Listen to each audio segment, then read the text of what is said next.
হ্যাঁ সাক্ষাৎকার একটা ভিডিও করা হয়েছে। হ্যাঁ হ্যাঁ কত সুন্দর হয়েছে। আমি দেখি এটাও একটা ভিডিও করি। হ্যাঁ আমাদের ঐতিহ্যবাহী বগুড়ার এই কিনা ঘাটি দিয়ে আর কি অনুষ্ঠান। তো আসলে আমরা যারা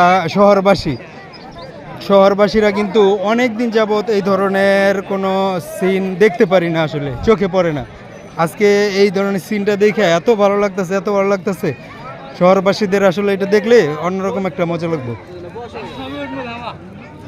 হ্যাঁ আমিও আসছি ভিতরেই।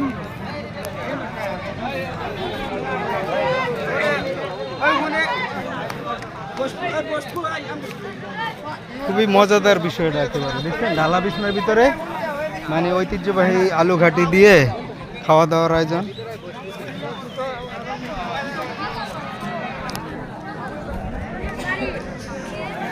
সবাই নামাজের পরে প্রথম বৈঠকে এটা বসতেছে আর কি, প্রস্তুতি নিতেছে। আমার কাছে আসলে খুবই ভালো লাগতেছে। কার কাছে কেমন লাগে জানেন? কার কাছে কেমন লাগে জানেন?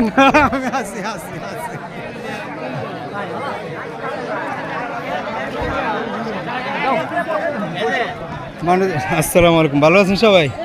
হ্যাঁ লোকজন আসতেছে, পুরো মাঠ ভরে যাবো আর কি। মনে হয় যে এক বৈঠকে কত লোকের আয়োজন ভাই? এক বৈঠকে কতজন বইতে পারবো? অন্তত 400, তাই না? 500 লোক এক বৈঠকে। হ্যাঁ 800 লোক এক বৈঠকে খাইতে পারবো, এত বড় প্যান্ডেল করছে।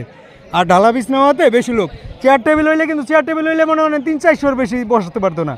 এখন নাকি এর দূরে আসলে 800 লোক একবারে 800 লোকের 800 বললো আর কি যারা এই করতেছে। হ্যাঁ হ্যাঁ না আমি পরে খাবো, কেউ খাওয়া আগে হইলে মজা হইলো, লাস্টে যে খাওয়া খাবো একদম লাস্টে অল্প একটু খামো। আলহামদুলিল্লাহ অল্প খাইলো, খিদে নাই, সত্যি কথা যেটা খিদে লাগে। হ্যাঁ ও খেলেন না, খেলে মজা করছি তো বেশি আমি সবচেয়ে। আপনার কি মজা পাইছেন? আমি দেখছি না একটু পরপর জন্ম